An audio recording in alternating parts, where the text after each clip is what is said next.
Hi everyone, it's Conrad Fisher. Welcome back to Physiology. And what I hope you're going to do is take very seriously everything that we study. And by serious, I don't mean grim. I mean expect that you should have to read in advance, go through the slides, and read again. Now we're going to be adding some extra qualities to the slides so that we're not just reading the slides to you. You can read the slides to yourself. So we'll be doing some extras around the edges and adding in a little clinical things. And there is a lot of clinical material that can come out of fluid distribution and edema.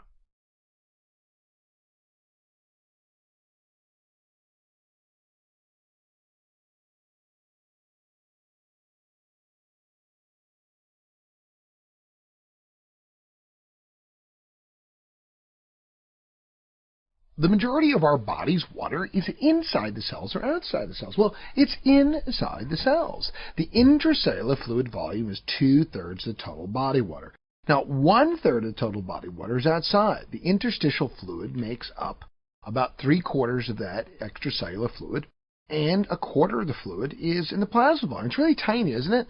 It's amazing how little of your body's fluid is actually plasma volume. It's tiny. Meaning that the entirety of your 5 liters of that plasma is really the tiniest amount. It's like 1/4 of a third. Wow! The blood volume is the smallest part of us. This picture is a graphic representation of what I just said. It says the same thing twice. 2/3 of our body water is intracellular. 1/3 is extracellular. Of the 1/3 that's extracellular, 3/4 is interstitial, and only 1/4 of the extracellular fluid volume is in the vascular volume. So tiny, isn't it? Now, 60% of men is water, and 50% of women are water. That is because men have less fat and more muscle mass. But the greatest determinant of your body fluid compartments is your fat component. If you're 100 pounds, but 60% of you is fat, you have less water. The larger the fat, the less the water. The driest part of you is the fat. Did you know that fat has less water than bone? Bone has more water because there's blood vessels in it. Wow. Osmosis is the way that we move things between the compartments. In other words, you need a semi-permeable membrane. If it was fully permeable, there'd be no osmotic difference. A fully permeable membrane doesn't allow there to be an osmotic difference. How can there be something that is an osmotic gradient or difference or tone if everything is equal? At the same time, if it was completely impermeable, there'd be no draw because there'd be no chance of getting there. Water diffuses from a region of higher to lower water concentration because there's a semi-permeable membrane that allows it to go across. If it was completely permeable, there'd be no osmotic gradient. If it was impermeable, you wouldn't be able to do anything about it. You wouldn't feel it. It's so impermeable, nothing could get across. The greater the solute concentration, the lower the water concentration. Now, the osmotic properties don't spend a whole lot of time worrying too much about the difference between osmolarity and osmolality. We tend to use those terms interchangeable because, after all, a liter of water is the same thing as a kilogram per water, and that's why a liter of water, a kilogram of water is the same thing. 1 liter of water weighs a kilogram. 1 kilogram of water is a liter. We use the term interchangeably, and most of the faculty don't think it makes any difference at all. This is just to tell you, don't worry about the difference. They're used interchangeably, and it's okay. Well, your books will also have a picture of osmotic gradients, but the most important thing is for you to recognize that the red line in the center is semi-permeable. It's permeable enough for water to go across, but not so permeable that it lets the solutes go across. And that's why this is an example of a semi-permeable membrane that allows you to have an osmotic gradient, because it allows only some things to go across. And the reason that one channel is higher than the other is because that's a tonicity. It's a force. It's a power. That's an osmotic pressure or gradient. An effective osmole is a solute that doesn't cross the membrane. That's why it's effective. If it went across easily and was equal everywhere, it wouldn't be effective because everything would be equal. It has to be an unequal osmotic particle. Unequal, more on one side than the other, like plasma proteins. They don't cross easily, do they? So they effectively serve to hold fluid in the vascular space. Albumin holds fluid in the vascular space. I have a patient right now. She needs a bad surgery. She needs big surgery, but she's very malnourished. The surgeons won't operate on her until her albumin goes higher. We have to feed her up, because we're afraid that all of her fluids will be lost from the vascular space. She'll have dangerous hypotension. So all of these things that we think of are miscellaneous facts for a Step 1 exam are vitally important. And what happens in the mind of Step 1 students is they start to say, nah, this ain't real. This is a bunch of crap for a test. It's not real, but it is real. Plasma protein levels have to be high enough to maintain blood pressure. Sodium doesn't penetrate as much as water. It will cross some capillary membranes, but it won't penetrate things like the cellular membrane. That's why sodium ends up being largely an extracellular particle, because it doesn't penetrate easily into the intracellular space. This is why if we have to do a lot of paracentesis on a patient who has a lot of ascites to remove, you can give them albumin in the vasculature, albumin in the blood vessel to keep the fluid in the blood vessels. This imaging helps you get used to the idea of how we assess and record and look at chemistry values. Looking at the sodium range, and normally 135, 136 to 145. Potassium. Remember, most potassium is intracellular. That's why the blood levels. The blood levels are measuring the intracellular or the extracellular. Blood levels are measuring the extracellular. Blood levels are measuring the part that's in the plasma. So that's why the potassium is low and the sodium's high. Creatinine is at about a point, and BUN stands for blood urea nitrogen. Blood urea nitrogen. In the blood, where does most urea come from? Comes out of your biochemistry book. That's where it comes down. What do you do about a problem like urea? What do you do about rising BUN? So the blood urea nitrogen, the urea comes out of protein metabolism. Now, why is it that chloride is about 100? How come chloride doesn't have much effect on the resting membrane potential? Because the equilibrium potential for chloride is almost the same as the resting membrane potential. The equilibrium potential is almost the same as the resting membrane. That's why there's only one place in the body based on chloride, and it's the salivary gland. The salivary gland is a chloride pump. What is the major constituent of that serum bicarbonate there? Where does it come from? Bicarbonate is really based on carbon dioxide. Carbon dioxide is transported around the body as bicarbonate. So when you see the bicarb, it's really in proportion to the amount of carbon dioxide being transported around the body. Now, you will have to keep mindful of the units. You see, some are milliequivalents per liter, some are milligrams per liter, some are milligrams per deciliter. DL means deciliter, and a deciliter is 1/10 of a liter. 1/10, otherwise known as 100 milliliters. Well, why call it a deciliter? Why not just say, well, per milliliter?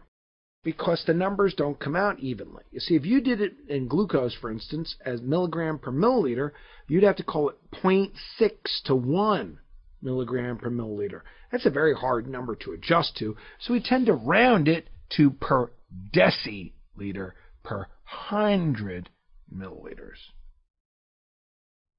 An osmolar gap is important clinically when we think somebody has taken an overdose.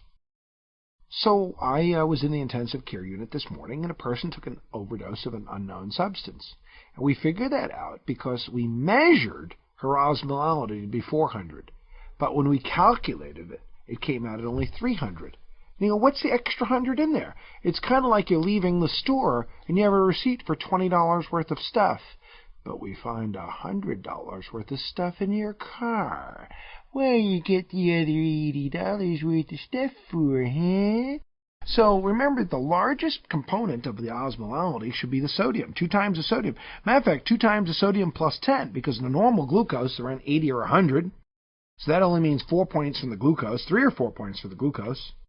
And a normal BUN is only around 10 or 15. It's about 3 points for the urea. So really, most osmolality is 2 times the sodium plus 10. That means the biggest component of extracellular fluid osmolality, and remember, don't get worried about osmolarity, is sodium. So if you measure it and you find there's a lot more, it means there's an extra osmol in there. Methanol, ethanol, ethylene glycol. Methanol is a type of alcohol that's wood alcohol.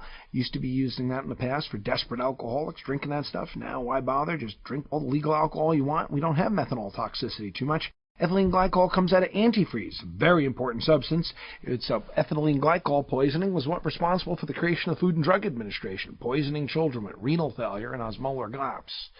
Mannitol is used mostly therapeutically. There's no overdoses of that. But osmolar gap requires you to know just to calculate it. Yes, do you have to know to calculate it? Yes, you do.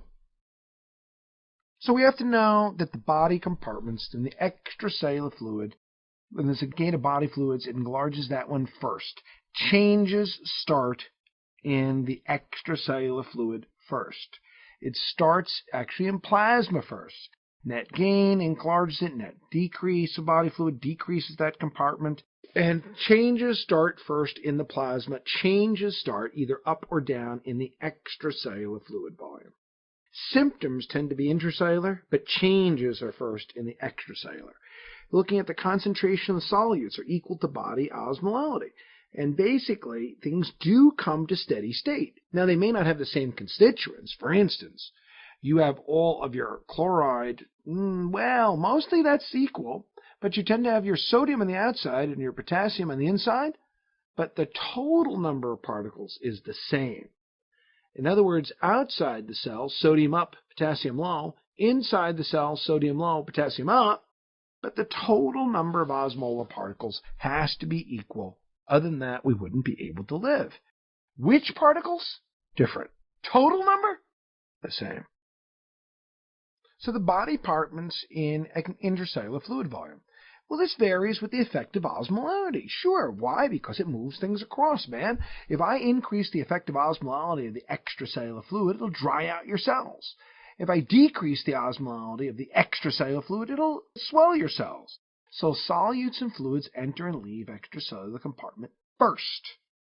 And the intracellular volume is only altered if the extracellular osmolality changes. So intracellular is as an effect of the changes outside the cell. Changes start extracellular. We put IV fluids into your vein. Into your vein is still extracellular, but the changes later are intracellular. So if we inject D5W or normal saline into your vein, that's an extracellular fluid change. So we have to know what swells and shrinks and swells. Extracellular fluid osmolality increases, it tends to shrink the cells, dries them out, like putting salt on the outside of a fish. When extracellular fluid osmolality decreases, the cells swell. Another way of knowing it, the top one says hypertonic, and the bottom one says hypotonic. Shrink, swell, what a great picture. Great picture. Darrow-Yannet diagrams is just a name applied to being able to understand the graphical form. Solute concentrations up and down, and fluid volume concentrations left and right. This is a standard way of just saying, well, look, intracellular fluid is 2/3, and extracellular fluid is 1/3. And saying, looking at the osmolality concentrations. It's the red line, the dotted red line, is at a high or low osmolar content. This red line is a low osmolar content. It is lower than normal, lower than the normal osmolality of 300, and just represents it in graphical form. In this diagram is the fluid volume increased, decreased, or the same. The volume. The volume is decreased. Is the osmolality increased, decreased, or the same? The osmolality is the same. This is a loss of extracellular fluid volume. This would be like someone who's had big sweating or just had blood loss. This is blood loss. But it's saying, I can tell by just a glance that this is a decrease in extracellular fluid volume with the intracellular volume staying the same. Is there an osmotic difference in this diagram? Is there an osmotic difference? And the answer is yes. There is an osmotic difference here. The osmotic difference is that the osmolality goes up and the volumes of both compartments are down. Volumes are down. Extracellular on the right, intracellular on the left. This is a person who's just dry. This is a person living in a microwave oven. This is a net loss of water in both compartments. Both compartments. Just dry. And it is a person who's living in a microwave oven, just overheating. Is the osmolality up or down?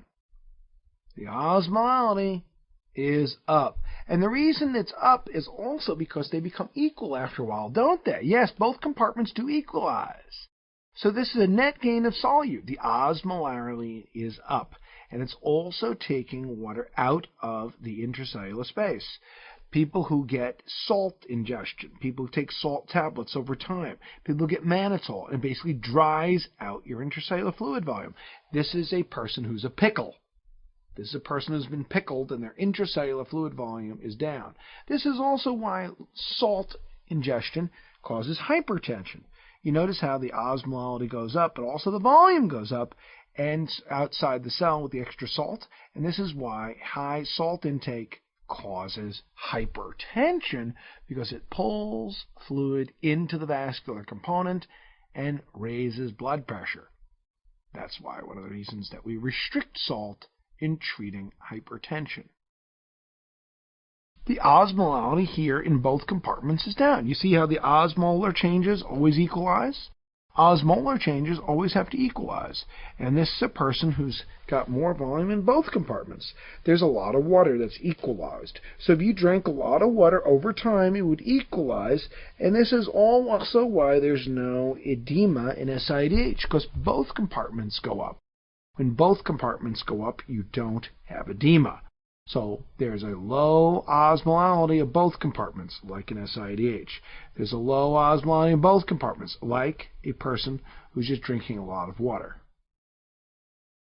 This is a person who's drinking too much Gatorade. This is a person who has just isotonic fluid ingestion.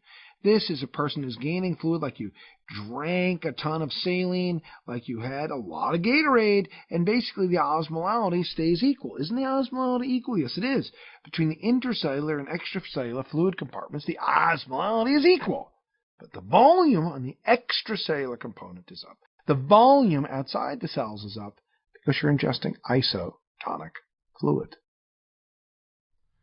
You can see how both compartments end up with an equal osmolarity, because you have to become equal or you die. But this is an example of a person whose intracellular fluid volume is increased at the expense of their plasma volume. This is an intracellular fluid volume increase. So what's losing here is you're losing both salt and water. You're losing both salt and water of the extracellular volume. Salt and water, like in a person who's got Waterhouse-Friderichsen syndrome or Addison's disease, where you lose the adrenals on an autoimmune or infectious basis, and you lose both volume and you lose the salt because you don't have aldosterone. This slide is for you to be able to see a summary of everything we just said. So you should pause on this in order to allow yourself to compare between them. There is no net change in the difference between this slide and the previous slides.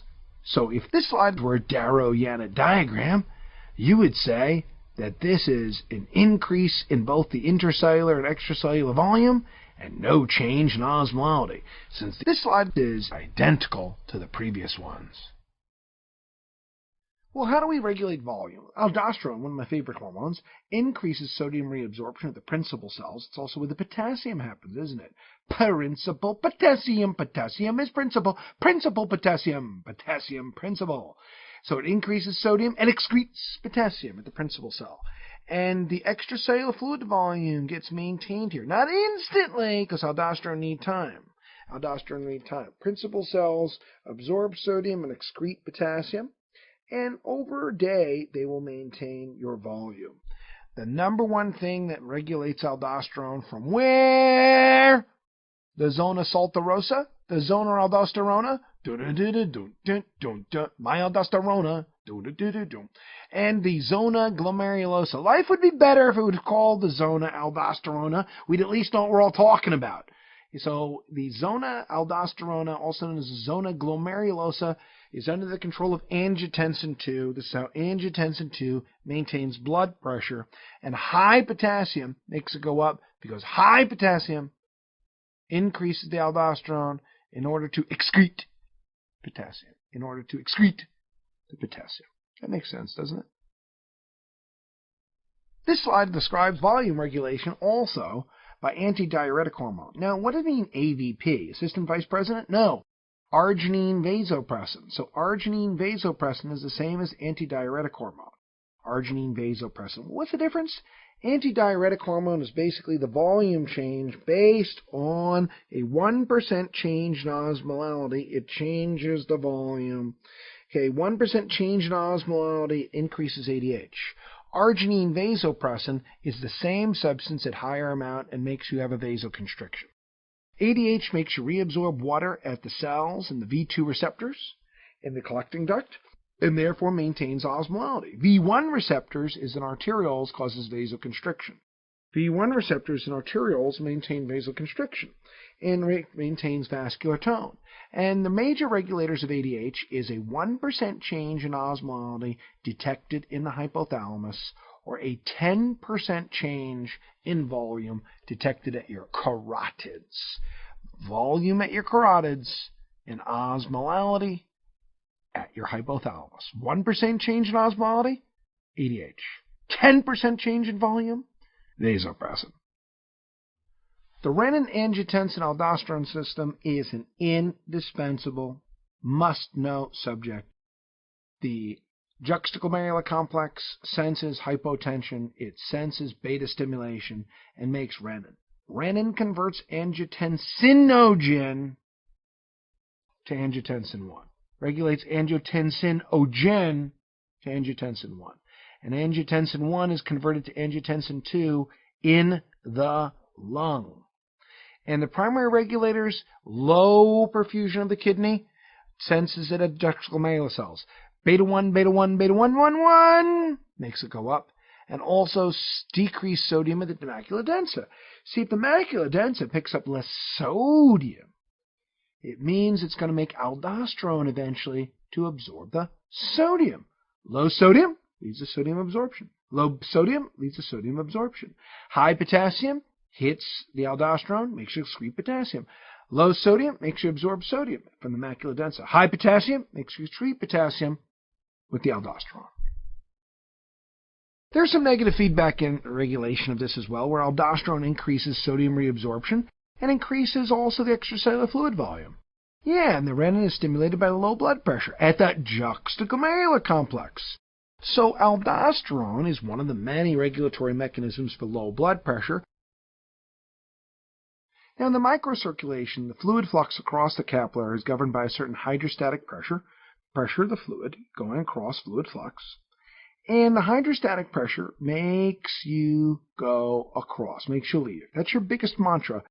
Okay, so filtration is the same thing as hydrostatic pressure, making fluid leave a blood vessel. Oncotic pressure, largely provided by proteins, opposes filtration. Opposing filtration with oncotic pressure is the same thing as saying favoring reabsorption. Opposing filtration means favoring reabsorption. Opposing filtration means favoring reabsorption. So oncotic pressure opposes filtration, favors reabsorption. Filtration means leaving the plasma, going to the interstitium. What is your greatest factor favoring filtration? Hydrostatic pressure. Your mantra for today is Om Namah Hydrostatic Pressure. Om Namah Hydrostatic Pressure. What is the greatest stimulant to fluid leaving? Om Namah Hydrostatic Pressure is the greatest stimulant to fluid leaving. Absorption means going the other way.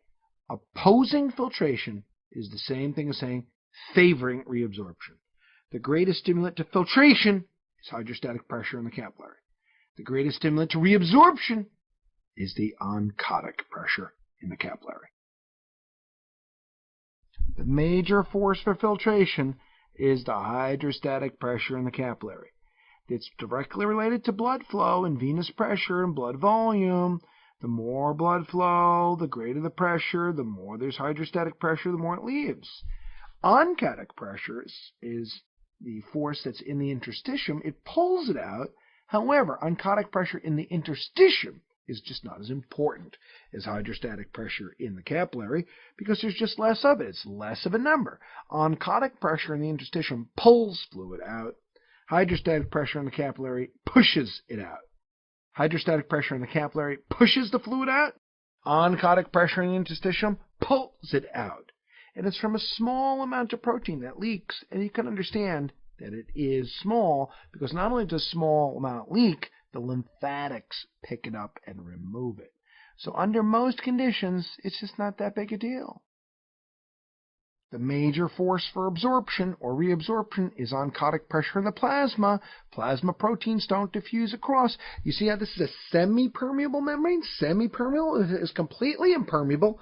None of these forces would have any effect at all if it was completely impermeable. Okay? No matter how cute you are, a blind person's not going to see you.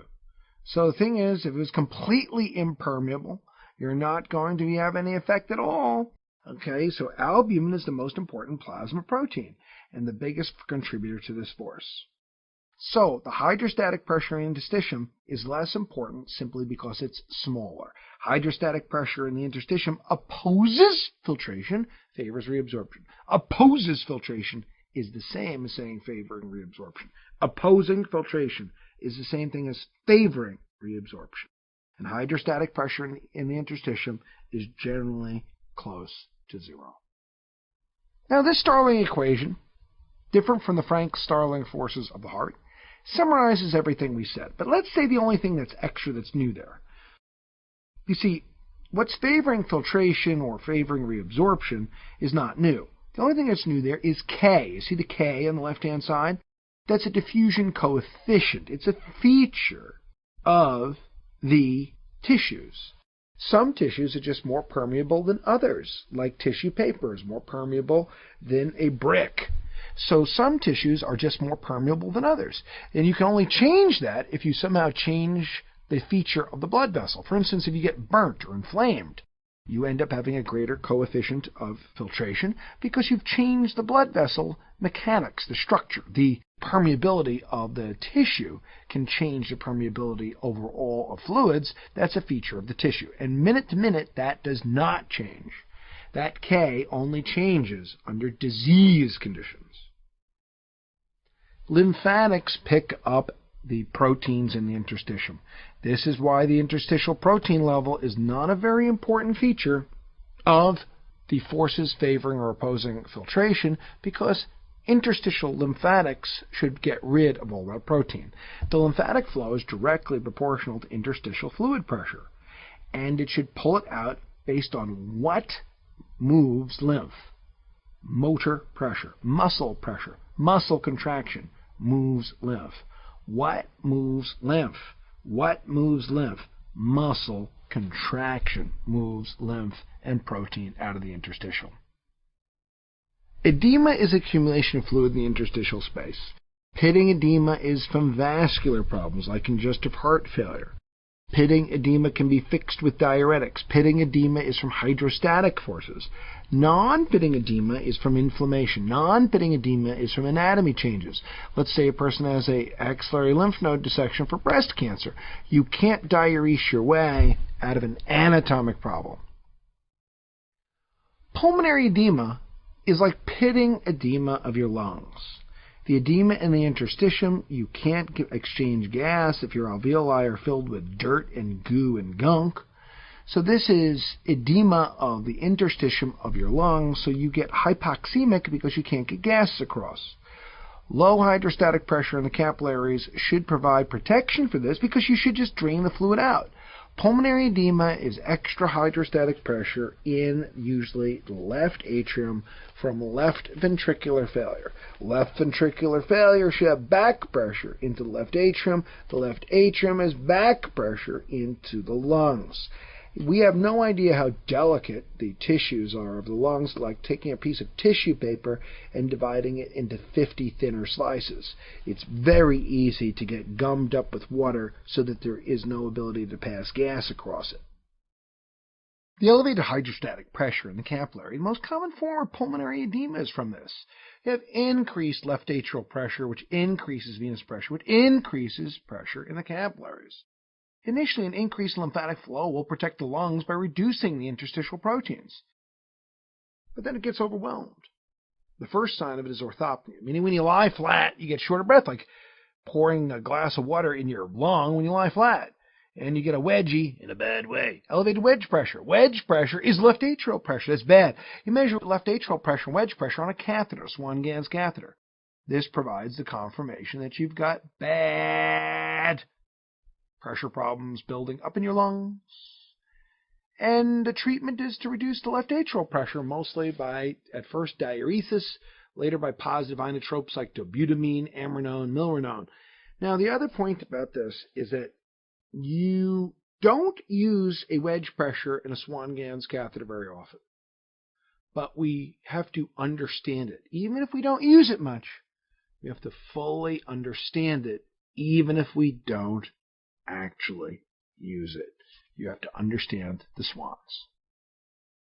This term ARDS, acute respiratory distress syndrome. Sometimes some people call it adult respiratory distress syndrome to differentiate it from what happens in premature babies. But acute respiratory distress, ARDS means the lung, she's sick and I don't know why.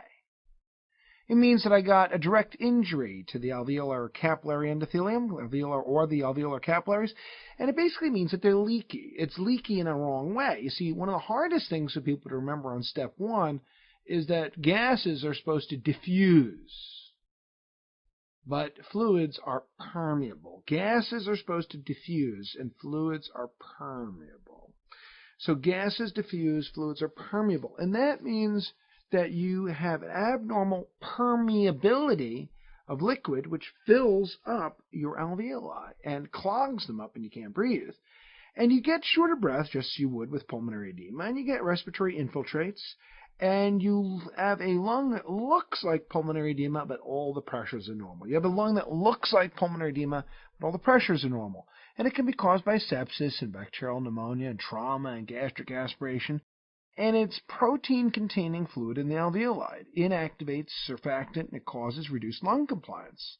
And the whole point is, it looks like pulmonary edema, but the wedge pressure is normal. It looks like pulmonary edema, but the wedge pressure is normal. So it looks like pulmonary edema, but it's not cardiogenic.